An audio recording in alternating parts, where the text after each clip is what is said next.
아, 오늘은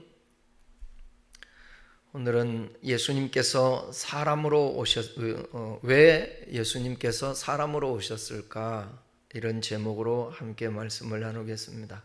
우리가 지난주에 우리는 히브리서 2장 5절에서 13절의 말씀을 통해서 우리를 위해 사람으로 오신 예수님에 대해서 살펴봤습니다. 예수님은 단지 하늘의 존재로 머무시는 분이 아니라 인간의 자리까지 내려오신 하나님이십니다.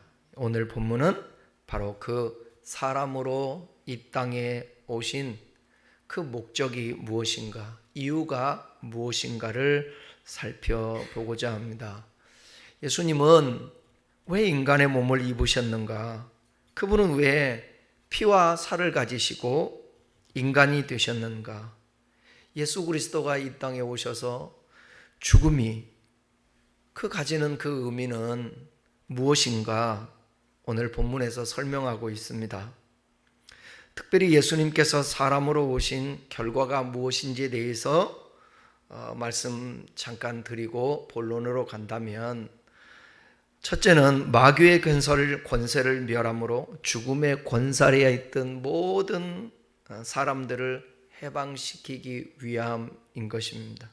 두 번째는 예수님께서 사람으로 오셔서 고난과 시험 받으심으로 오늘도 고난 가운데 있고 시험 가운데 있는 자들을 도울 자격을 온전히 갖추었다라는 것입니다. 예수님께서 죽음의 고난을 통해 하나님의 구원 계획을 이루신 예수님께서는 오늘 본문에 보게 되면 대제사장의 역할도 감당하셨음을 볼 수 있습니다. 오늘 14절부터 이 18절까지의 말씀은 그리스도의 성육신의 목적과 결과를 말씀하고 있는데, 한 절씩 살펴보면서 그분이 우리와 같이 사람이 되신 이유에 대해서 같이 살펴보겠습니다. 14절을 같이 읽어보겠습니다. 자녀들은 혈과 육에 속하였음에 그도 또한 같은 모양으로 혈과 육을 함께 지니심은 죽음을 통하여 죽음의 세력을 잡은 자 곧 마귀를 멸하시며, 24절에서 성육신하신 그 목적을 명확하게 말씀합니다. 사람은 혈과 육에 속해 있는데 신이신 예수님 또한 같은 모양으로 혈과 육을 함께 지니셨다라는 것입니다. 여기 중요한 단어가 함께 지니심입니다. 예수님은 인간의 본성에 참여하셨다라는 뜻이에요. 단순히 인간을 닮은 것이 아니라 진짜 인간의 자리로 들어오셨다라는 것입니다. 그래서 C.S. 루이스는 이런 말을 해요. 그리스도는 우리의 고통을 구경하지 않으셨다. 그분은 고통의 현장 속으로 들어오셨다. 이렇게 말씀하고 있습니다. 우리의 고통을 알기 위해 인간의 몸을 입으셨다라는 것입니다. 예수님은 십자가에서 우리의 죽음을 대신 당하심으로 죽음의 권세, 독침 아닙니까? 죽음이라는 이 독침을, 그 권세를 빼앗으셨습니다. 그러므로 죽음은 이제 더 이상의 끝이 아니라 그 육체는 죽지만 부활로 이어지는 죽음이 문이 된다라는 것입니다. 이것이 기독교의 어마어마한 힘과 소망이 되는 것입니다. 저희들이 예수 믿는 것이 이 축복을 누리게 된 것이에요. 하나님께서는 인간의 몸을 입으신 이유가 죽기 위해서요. 그분이 죽어야 죄의 삭시 사망이지 않습니까? 그래서 예수님이 대신 십자가에서 우리를 위해서 대속해 주시기 위해서 이 땅에 오셔서 그분은 죽으셨다라는 것입니다. 그분의 죽으심으로 죽음의 세력을 잡은 자가 누구라고 그랬어요? 주일날도 말씀드렸잖아요. 죽음의 세력을 잡은 자가, 먼저는 왜 죽음이 오는 것입니까? 죽음의 이유는 죄 때문이에요. 죄의 삭시 사망이라고. 죄를 가지고 와서 인간을 타락하게 만든 게 누구예요? 마귀 사탄인 것입니다. 그 죽음의 세력을 잡은 자, 죄를 짓게 하는 자, 그 죄의 권세 아래 있는 그 사람들을 자유케 하려면 먼저 권세 있는 마귀를 정복해야 되는 거예요. 예수님께서 이 땅에 오신 것은 그 마귀를 정복하고 승리하셨다라는 것입니다. 이 승리하신 예수님에 대한 말씀은 신약성경 여러 곳에 나와요. 요한 1서 3장 8절을 한번 읽어보겠습니다. 죄를 짓는 자에게 마귀에게 속하나니 마귀는 처음부터 범죄함이라. 하나님의 아들이 나타나신 것은 마귀의 일을 멸하려 하심이라. 죄를 짓는 자는 마귀에게 속한다고 그랬어요. 마귀는 처음부터 범죄하게 합니다. 아니, 이 세상이 창조되기 전부터 범죄했어요. 하나님께 도전하고 하나님과 같이 되려고. 그런데 하나님의 아들이 이 땅에 나타나신 것은 그 마귀가 하는 일, 마귀가 유혹하고 죄짓게 만들고 사람을 멸망으로 처하게 하는 그 마귀를 멸하기 위해서 예수님이 오셨다라는 거예요. 복음서에도 보게 되면 귀신 들린 자에게 귀신을 쫓아내시고 그 사람을 온전케 하셨어요. 그 귀신이 그 자기가 가지고 있는 그 권세를 가지고 사람들을 병들게 하고 사람들을 고통당하게 만듭니다. 그래서 귀신이 역사에서 귀신 권세 아래 있는 자를 귀신 들림이라고 말하는 거예요. 마가복음 1장 23절에서 26절을 한번 볼까요? 자, 마침 그들의 회당에 더러운 귀신 들린 사람이 있어 소리질러 이르되 나사렛 예수여, 우리가 당신과 무슨 상관이 있나이까? 우리를 멸하러 왔나이까? 나는 당신이 누구인 줄 아노니 하나님의 거룩하신 자녀이다. 예수께서 꾸짖어 이르시되 잠잠하고 그 사람에게서 나오라 하시니 더러운 귀신이 그 사람에게서 경련을 일으키고 큰 소리를 지르며 나오는지라. 여러분, 한 사람에게 귀신이 들어가서 귀신이 그 앞에 귀신이라는 단어 앞에 뭐가 붙었어요? 더러운 귀신이라는 거예요. 이 귀신은, 마귀는 더러운 존재인 것입니다. 그가 사람에게 들어가서 사람을 고통스럽게 만드는 것입니다.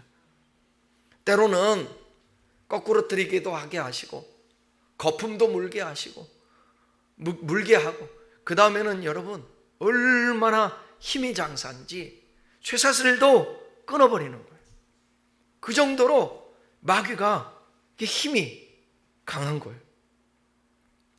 제가 그 대학원에서 공부할 때 이상심리 시간이었던 것 같아요.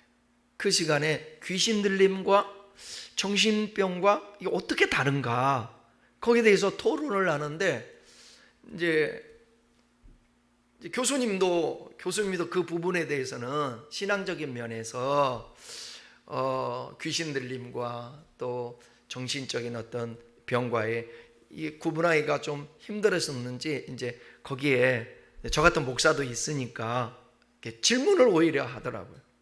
제가 긴 얘기는 할 수 없고 간단하게 좀 정리해서 말씀드린다면, 정신적인 어떤 병이 들면 그냥 우울해진다든지 조울증이 생긴다든지, 그 다음에 갑자기 무슨 진짜 과격하기도 하고 물건을 때려 부시기도 하고 그럴 수도 있죠.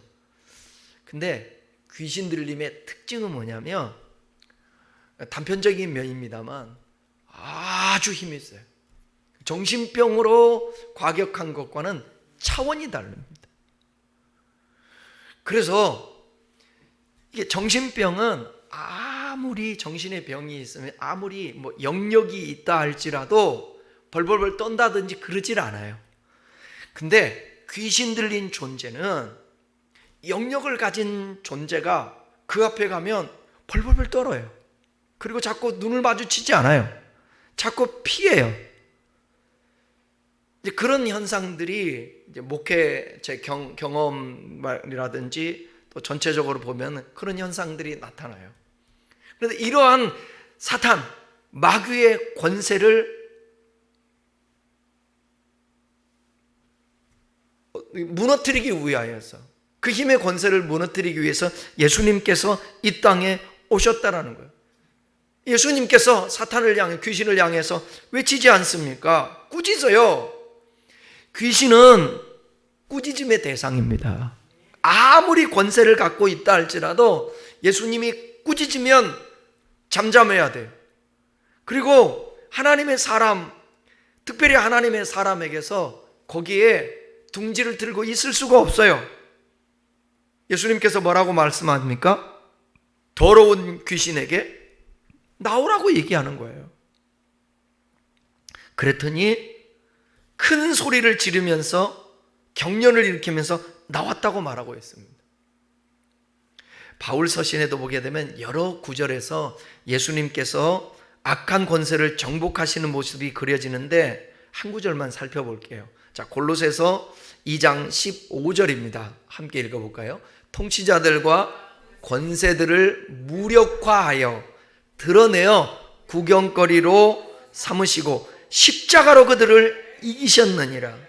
여기 통치자들과 권세들이 나오잖아요. 이게 바울 신학에서 매우 중요한 개념인데 이건 단순히 어떤 세상의 정부만을 뜻하는 것이 아닙니다. 골로새서 지금 읽었던 2장 15절 앞절의 13절과 14절을 이어지는 내용이었는데 13절 14절 한번 읽어볼까요? 또 범죄와 육체의 무할례로 죽었던 너희를 하나님이 그와 함께 살리시고 우리의 모든 죄를 사하시고 우리를 거스리고 불리하게 하는 법조문으로 쓴 증서를 지우시고 제하여 버리사 십자가에 못 박으시고. 바울은요, 그리스도의 십자가를 통해 우리의 죄를 사하시고 특별히 율법의 조문으로 된 증서를 제거하셨다라는 말이에요. 율법과 죄의 정죄에서 자유하게 하신 것은 15절의 승리의 배경입니다. 그러니까 통치자들과 권세들은 구속사건과 대립하는 세력들, 구원받게 하는, 하나님의 자녀가 되게 하는 그 사건과 대립하는 세력들인데 인간을 얽매고 정죄하던 영적 세력들을 의미하는 것입니다. 누구겠어요? 그런 영적 세력, 바로 마귀죠. 바울은 여러 서신에서 통치자들과 권세자들이라는 표현을 반복하고 있는데 비교해 보면 그 의미가 단순히 인간 정부가 아니라 사람을 얘기하는 것이 아니라 보이지 않는 초자연적인 세력, 그 세력을 가리키는데 즉 악한 권세자 마귀를 말하고 있는 것입니다. 그리스도의 십자가는 단지 인간의 죄사함의 사건이 아니라 영적 세력에 대한 결정적 승리임을 선언하고 있는 것입니다. 그러니까 여러분, 어느 공동체의 지도자가 악한 영에 사로잡히면 어떻게 되겠어요? 그 공동체가 그 권세자 아래에 있게 되면 더러운 귀신, 거짓의 영, 악한 영, 하나님을 대적하는 영들이 그 속에 들어가면 그 공동체를 하나님을 대적하는, 선은 없어지고 악함이 존재해서 사람들을 죄짓게 만들고 인간 중심이게 만들고 타락하게 만들고 그래서 멸망에 빠지게 만든다는 것입니다. 그러니까 여러분, 세계 정부가 악한 세력, 통치자, 지도자들이 지배하면 안 되는 거예요. 우리나라를 악한 자들이 지배하면 안 되는 거예요. 국민들이 고통을 당하게 되고 이 나라가 죄에 빠지는 것입니다. 그러니까 우리가요, 정말 분별을 잘해야 돼요. 하나님의 말씀에 굳건히 서서 분별을, 너무 한쪽으로만 치우치지 말고. 죄를 볼 때 여러분, 항상 성경은 죄의 다양한 죄들을 다 지적하는 것입니다. 진보가 추구하는 이것은 죄라고 하는 것, 그 다음에 보수가 추구하는 이거는 죄라는 것. 여러분, 성경은요 다 다양한 죄를 얘기하고 있는 것입니다. 예수 믿는 사람들은 어느 한쪽 편에 서서만 비판하는 것이 아니라 정말 하나님의 말씀에 빗나가면 다 우리가 기도하고 비판도 하고 잘하면 칭찬도 하고. 예수 믿는 사람들은 여러분 진보 보수가 없어요. 예수 믿는 사람은 뭐냐? 하나님의 말씀에 서서 그 말씀하신 대로, 보수가 추구하는 게 얼마나 중요해요. 법을 준수하는 거 아니겠습니까? 자유민주주의를 주장하고, 그러니까 우리도 마찬가지 아닙니까? 하나님의 말씀을 주장하고 그 말씀을 지키고 따라가는 거 얼마나 중요해요. 그렇다고 해서 또 진보는, 예수님은 이 땅에 오셔서 진보적인 성향을 가졌어요. 현 체제에서 잘못되고 그러는 것들을 과감하게 개혁하는 거예요. 구약적인 요소도 다 개혁하고 새롭게 하시기도 하고. 우리는 하나님의 말씀으로 가지고 다양한 생각을 하면서 그때그때 성령의 인도받으며 그때그때마다 하나님의 말씀으로 분별하고 판단해야 되는 거예요. 이 세상의 권력을 이 세상의 통치자들이 잘못 사용하게 되면 안 된다는 거예요. 그래서 예수 믿는 우리들이 기도해야 되는 것이에요. 한쪽으로도 치우쳐서도 안 되는 것이고, 늘 언제나 기도해야 돼요. 하나님 아버지, 이 나라 이 민족에 하나님의 통치가 있게 하여 주시고 지도자들의 마음과 생각을 주장하여 주시어서 그들이 추구하는 것이 성경적 가치관이 되게 선하게 역사하여 주시옵소서. 예수님께서 이 땅에 오신 것은 마귀의 일을 멸하려 했는데, 그 마귀가 다스리고 지배하고 있는 그 공동체의 리더들, 그러니까 여러분, 교회 안에도 리더가 정말 중요하지 않습니까? 교계 지도자들이 정말 중요하지 않습니까? 한 교회에 목사뿐만 아니라 평신도들, 지도자들도 얼마나 중요한지 몰라요. 그 평신도 지도자들이 성령이 충만하면 교회가 평안해요. 목회자가 성령의 인도받으면 교회가 평안해요. 그런데 사탄이가 뭘 타고 오는 것입니까? 자기중심적이고 인간의 욕망, 욕심, 그 타고 사탄이가 역사하는 거예요. 유혹하는 거예요. 그 권세를 가지고 사람들을 타락해 만드는 그 마귀를 멸하러 오셨으니, 우리가 그 예수를 의지하고 이미 여러분, 예수님이 이 땅에 오실 때 원시복음에서 나오잖아요. 창세기 3장에서 여자의 후손은 뱀의 머리를 상하게 하고 뱀의 후손은 여자의 후손의 발뒤꿈치를 상하게 할 것이다. 예수 발뒤꿈치를 상하게 한다는 것은 예수님이 이 땅에 오셔서 십자가에서 고통당하셨다라는 거예요. 근데 예수님이 오심으로 말미암아서 여자의 후손이 예수님이 마귀의 뱀의 어디를 상하게 했다고요? 머리를 상하게 했습니다. 이미 상하게 했는데 아직 영향력이 있는 거예요. 마지막 예수님이 재림할 때는 마귀의 이제 권세는 완전히 이제 끝나는 거예요. 지금도 사형 선고를 받고 집행하기 직전인 거예요. 근데 힘을 발휘하고 있는데 발악을 하는 거죠. 그 권세 아래 살면 안 되는 거예요, 우리가. 그래서 예수님으로 충만해야 되는 거예요. 하나님 말씀으로 충만해야 되는 거예요. 그래서 마귀의 권세 아래 있으면 그 마귀는 도둑질하고 죽이고 멸망시켜요. 근데 예수님은 양들인 우리에게 생명을 얻되 풍성히 얻게 하여 주시는 것입니다. 여기 오늘 함께 읽었던 말씀 중에 무장해제하시고 완전히 벗겨낸다라는 거예요.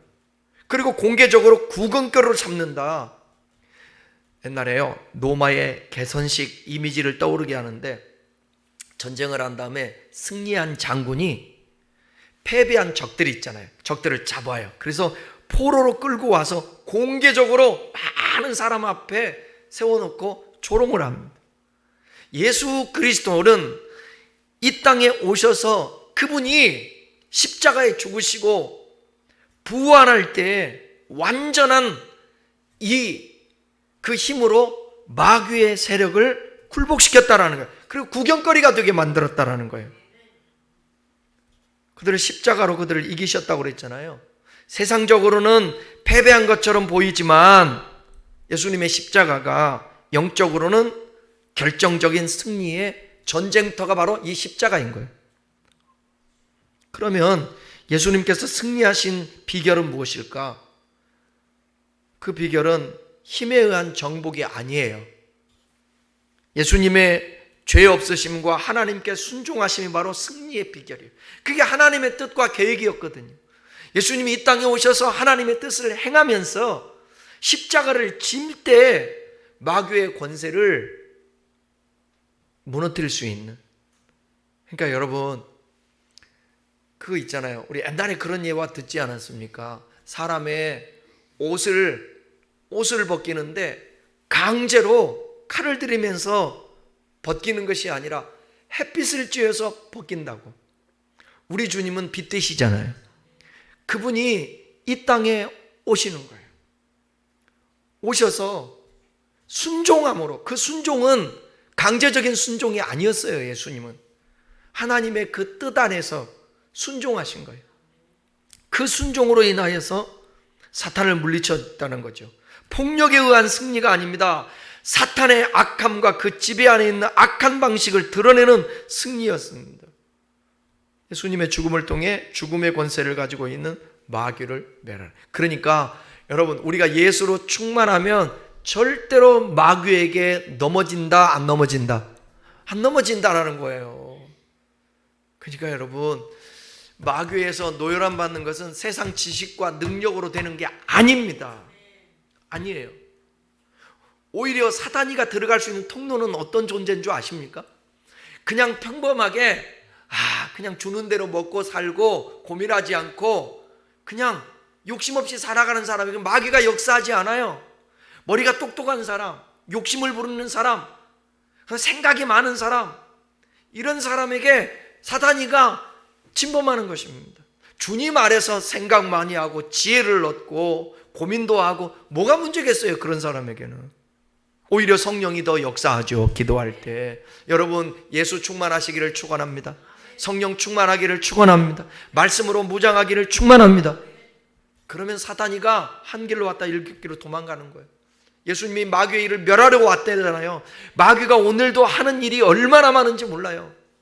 우리가 속지 않기 위해서 예수로 충만하기를 바랍니다. 15절 읽습니다. 15절 시작. 또 죽기를 무서워함으로 한평생 매여 종로로 다는 모든 자들을 놓아주려 합니다.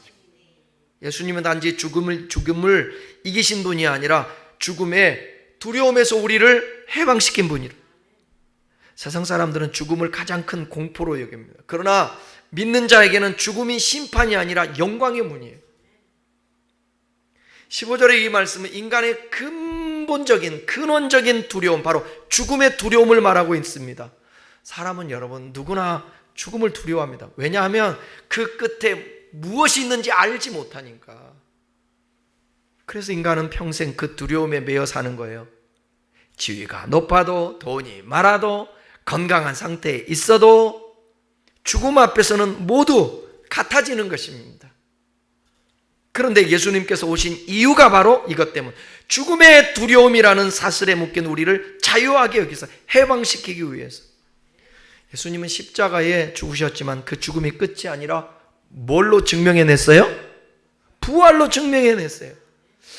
죽음의 권세를 이기셨기 때문에 이제 그분 안에 있는 자에게는 더 이상 죽음을 두려워하지 않는 거예요.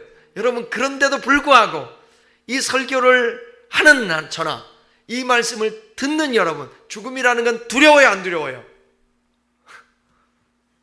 안 두려워요? 두려워요. 두렵잖아. 그게 현실이거든. 그 얘기는 무슨 얘기냐면 아직 그분으로 충만해 있지 않다는 거예요. 그러니까 저도 설교를 준비하고, 어제 설교를 다 준비하고 이제 또 다시 이 본문을 또 원고를 이렇게 다시 보면서 그 마음이 생기더라고요. 그 맞아.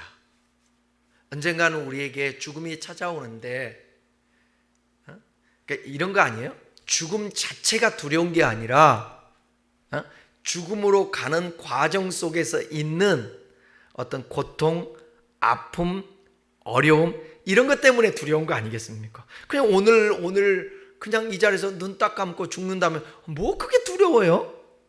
그냥 가면 되는 거지. 주님이 더 좋은 세상이 있는데, 그 죽음까지 가는 과정에서 암에 걸리기도 하고 사고를 당하기도 하고 그런 것과 함께 또 뭐냐면 사랑하는 사람들과 이별하게 되고, 내가 사랑했던 사람이 얼마나 아파하고 고통스럽고 또 앞으로 살면 어떻게 살까, 그런 것 때문에 그러는 거지만, 그래 그것 또한도 설교를 준비하면서 그 생각이 들더라고요.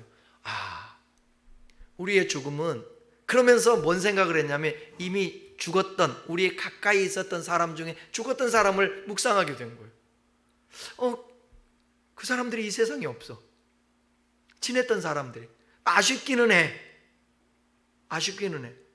근데 언젠가는 나도 그 모습으로 이 세상에서 기억되는 사람이 될 수 있다고요. 볼 수가 없는. 여러분 똑같지 않아요? 그러니까 아쉽기는 하고 좀 그렇지만 계속해서 이런 말씀을 들으면서 묵상을 하고 죽음이라는 것을 멀게 느끼면 안 되고 가까이 생각을 해야 돼요. 이건 두려움이 아니고 생각을 자꾸 바꿔줘야 해요. 우리 뇌에 좋은 시그널을 줘야 돼요. 죽음은 뭐냐면 새로운 영적 세계의 시작이다. 죽음은 새로운 영적 세계의 시작이다. 시작.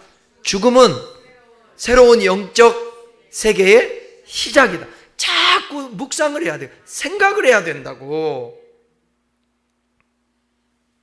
그러니까 이 세상에 사람이라는 건 다 애착이라는 그 삶에 그 욕구를 하나님이 주셨잖아요. 그게 없으면 이 세상 사람들이 살아갈 의욕 없으면 어떻게 해요?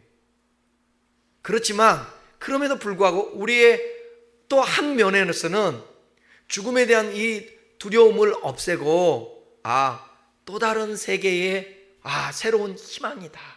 그게 뭐가 같냐면 여러분 여행을 가려고 준비해 놓은 것 똑같은 거예요. 내가 정말 가고 싶었던 여행 다 여기서 있던 것들 다 훌훌 털어버리고 정말 다 잊어버리고 안식할 수 있는 여행지에 간다. 그 생각을 영원히 하는 거예요. 근데 우리의 육신의 삶은 이번에 아마 추석 지나고 나서 외국 갔다 오고 한 5일, 10일 이렇게 쉬었던 사람들은 되게 적응하기 힘들었을지도 몰라. 외국 가서 한 열흘 그냥 10박 11일 유럽 갔다 오고 얼마나 행복하고 좋았는데 출근하려니까 또 이제 부대껴서 살려니까 얼마나 힘들어. 그거예요. 이 세상은 계속 반복되는 거예요. 이게. 근데 우리의 죽음 이후에 새로운 생명을 얻는 거기는 그게 없어요. 영원한 의와 희락과 평강, 기쁨의 삶을 사는 거예요. 그러니까 이 죽음의 권세를 없이 하시려고 이 땅에 오신 그 예수님 얼마나 감사해요. 그리스도인의 죽음에 대해 가장 담담하게 이야기할 수 있는 사람들이 저와 여러분 아니겠습니까? 왜냐하면 이미 한 번 죽었고 이제는 그리스도 안에서 영원한 삶을 살기 때문에 그렇습니다. 우리의 인생을 묶고 있는 가장 큰 두려움, 이 죽음의 사슬은 예수 그리스도의 십자가에서 끊어졌다라는 거예요. 칼발트라는 신학자는 이렇게 얘기했어요. 그리스도의 부활은 죽음의 종말이 아니라 죽음의 정복이다 그랬어요. 우리도 부활하지 않습니까? 그러니까 죽음을 정복하는 거죠. 19세기 영국의 설교자 스펄전이라는 분은 임종을 앞둔 성도에게 이렇게 말했어요. 지금 죽어가고 있는 임종 앞에 있는 사람에게 두려워하지 마세요. 당신은 어두운 터널을 지나지만 그 끝에는 빛나는 아침이 기다리고 있습니다. 그리스도 안에 있는 사람은 죽음을 통과하지만 죽음에 잡히지 않습니다. 예수 믿지 않는 사람은 여러분 죽음을 이렇게 통과할 때 딱 붙잡아요. 누가? 마귀가 붙잡아요. 그런데 우리는 이 죽음의 터널을 통과할 때 붙잡는 자가 없어요. 잡히지 않습니다. 예수님은 죽음의 문을 지나서 먼저 들어가셔서 우리를 그 길로 인도하는 선구자가 되셨어요. 선구자가. 감사하죠. 그러니까 16절 읽어요. 이는 확실히 천사들을 붙들어 주려 하심이 하여 오직 아브라함의 자손을 붙들어 주려 하십니다. 여기서 히브리서 기자는 분명히 선을 그어요.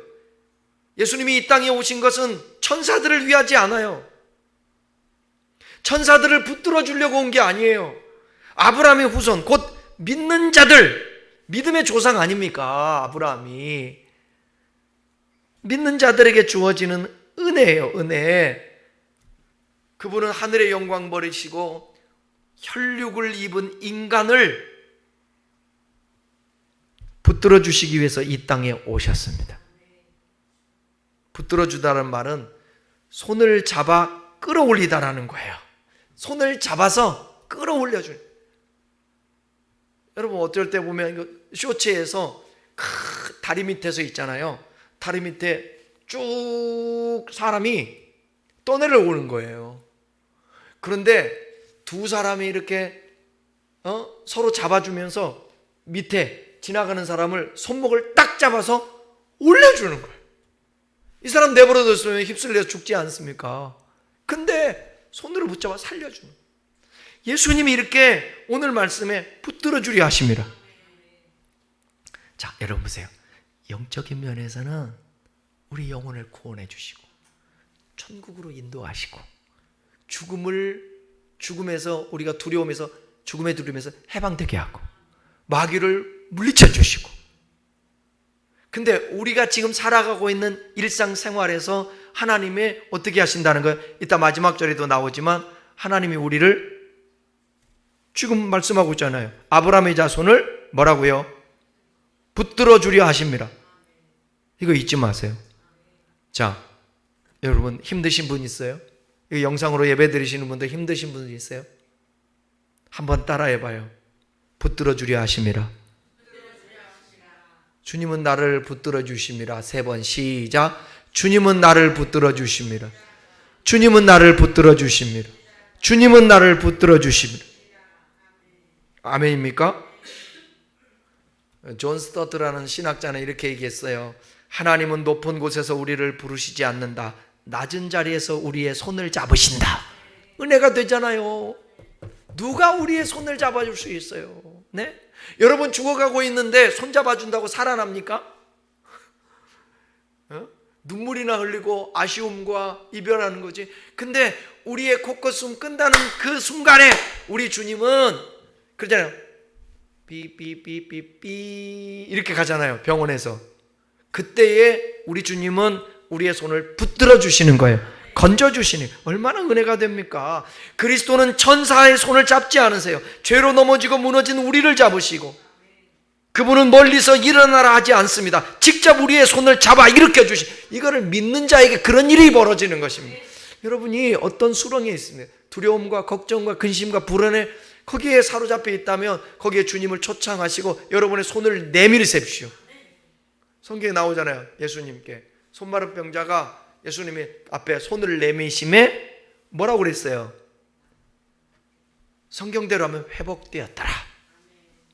손을 내밀매 회복. 그 주님이 붙잡아 주시니까 회복되는 거죠. 17절 그러므로 그가 범사의 형제들과 같이 되심이 마땅하도다. 이는 하나님의 일에 자비하고 신실한 대제사장이 되어 백성의 죄를 속량하려 하심이라.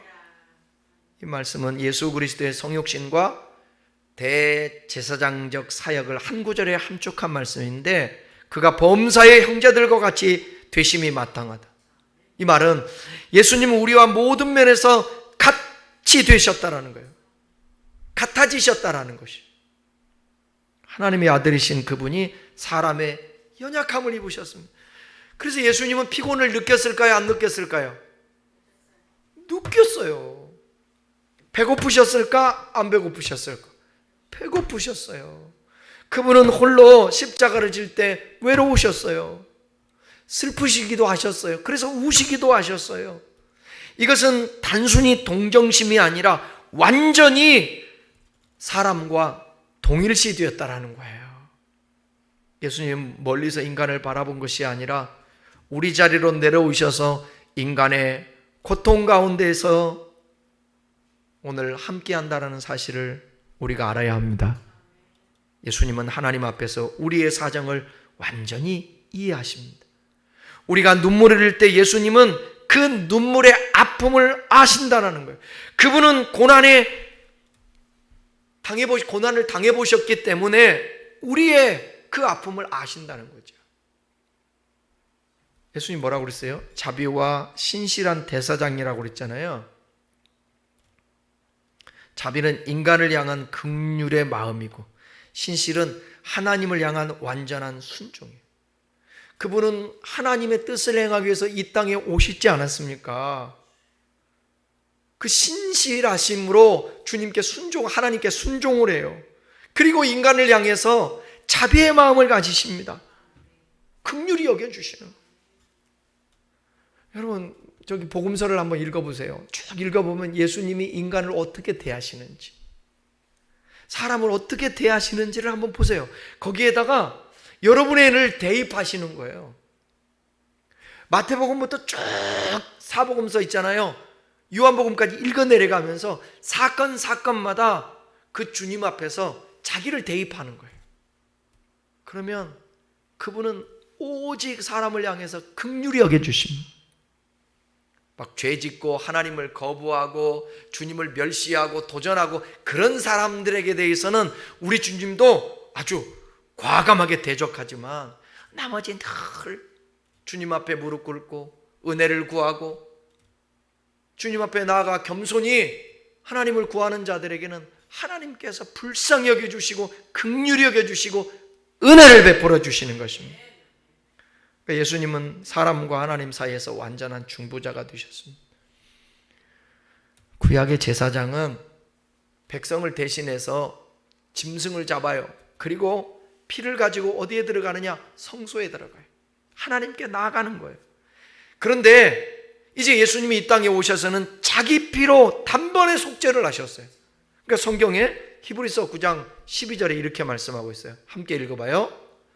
염소와 송아지의 피로 아니야. 염소와 송아지의 피는 언제 했던 거예요?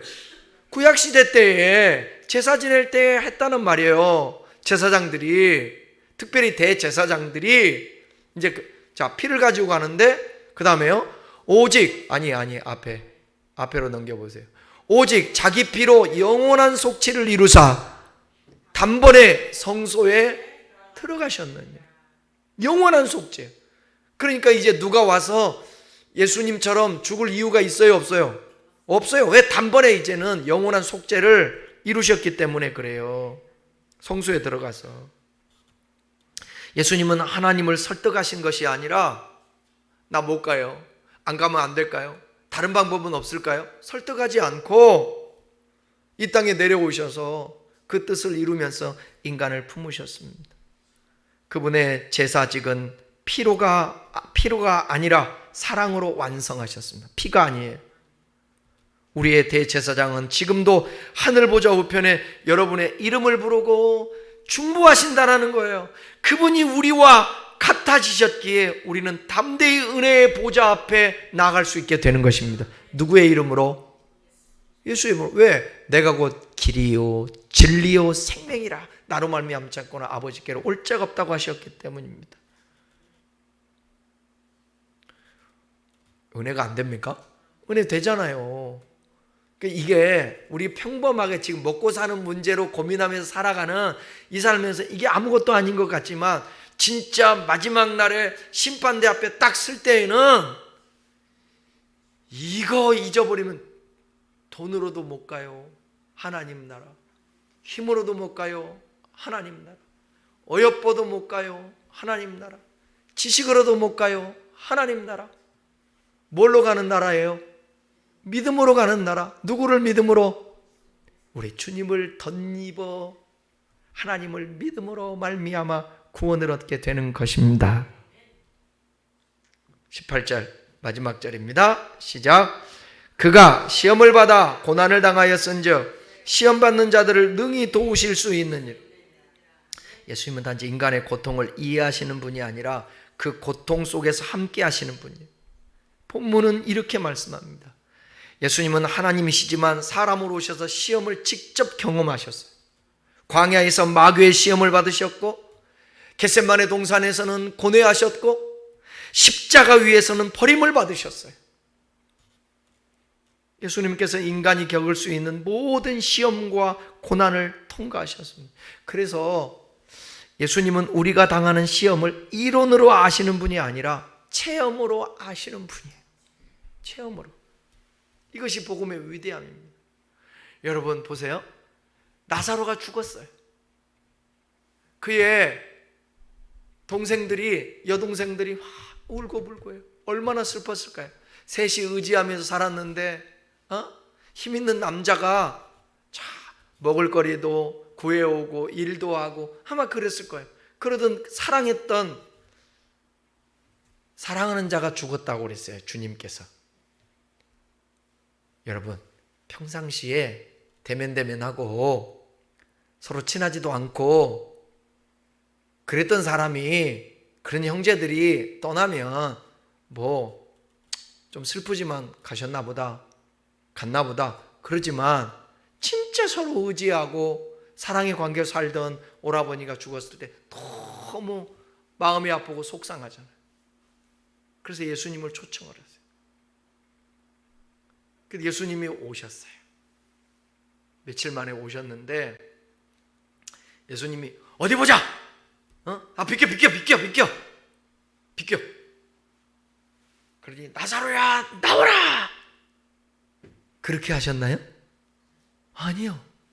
그것은 결과적인 거고, 오셔서 아마 성경은 기록되지 않았지만 따뜻하게 마리아와 마르다를 토닥거렸을 거예요. 우리 주님이 우셨다고 그랬어요. 우셨다고.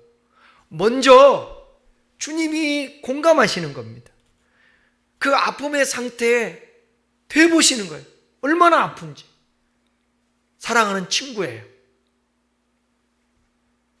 여러분들이 사랑하는 친구가 죽었다고 생각해 보십시오. 얼마나 마음이 아프겠나. 근데 그 아픔을, 내가 가졌던 아픔들, 그것을 예수님도 똑같이 가지셨다네. 먼저 그분 직접 경험하셨다고요. 우리 주님은 능력이 있다고 해서 지켜보시면서 나아라, 그게 아니고 친히 이 땅에 오셔서 육신의 옷을 입고 사람과 같이 되셔서 사람을 이해하시고 그 고통을 이해하시고 그 아픔을 이해하시고, 연약해서 죄 지을 수밖에 없는, 유혹받을 수밖에 없는 그 인간을 이해하시고 본인도 먼저 선구자가 되셔서 친히 시험을 당하시고 하면서 다 극복해내서 너희들도 내가 너희를 위해서 죽고 구원할 테니까 구원받은 자로서 나를 추구하면서 계속 따라오거라. 내가 선구자다. 이렇게 가르쳐 주는 거예요. 그러니까 히브리서의 중요한 부분이 뭐냐면요. 제가 히브리서를 연구하면서 이제 여러 가지 책들을 보면서 또 한 가지 얻게 된 게 뭐냐면, 예수님은 단순히 대속만 해주신 것이 아니에요.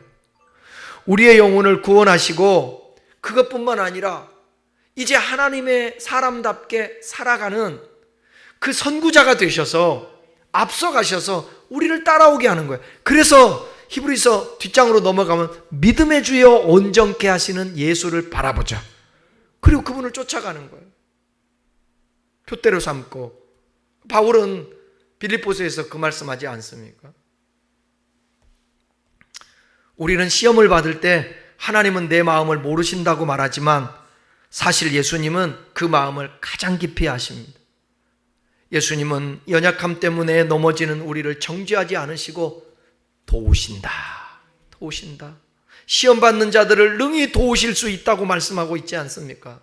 여기 돕는다라는 이 단어는 즉시 달려와 붙잡아준다. 아까 손을 붙들어 준다고 그랬잖아요. 우리 손을 붙잡아 주듯이 즉시 달려와서 도와주신다라는 거예요. 예수님은 멀리서 위로하시는 분이 아니에요.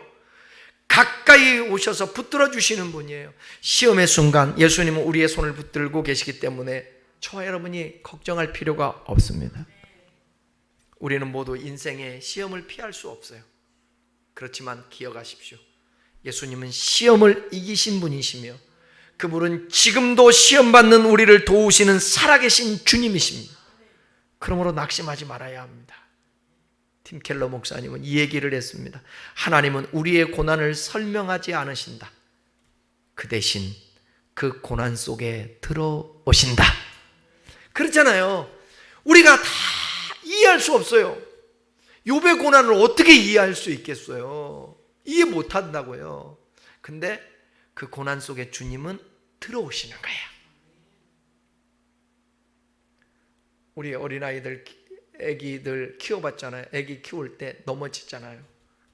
그러면 어떻게 해요? 막 애가 이제 뭐 3살이나 4살이나 훈련하기 위해서 그럴지 모르지만 이제 갓 아장아장 걷고 있는 그 애기가 지나가다가 손 벌리고 막 뛰어가다 넘어지면 일어나라고 멀찍이서 그럽니까? 아니잖아요. 어디 깨졌나 하고 애 넘어질까 봐 가서 무릎을 꿇고 낮은 자세로 아이를 이렇게 세우지 않습니까? 예수님이 똑같이 그게 사람 되심의 이유라는 거예요. 말씀을 마치겠습니다. 예수님이 인간 되심은 우리와 함께 고난당하시고 죽음으로 사망을 이기시고 지금도 우리를 도우시는 대제사장이 되는 줄 믿습니다.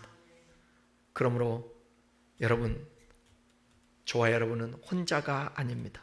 하나님은 멀리 계시지 않습니다. 그분은 우리와 같은 자가 되셔서 지금도 우리를 붙들고 계십니다. 내가 고난 중에 있을 때, 죽음에 대해서 두려움이 있을 때 예수님은 그 자리에 함께 하시고 우리의 마음속에 소망과 힘을 불어넣으실 줄 믿습니다.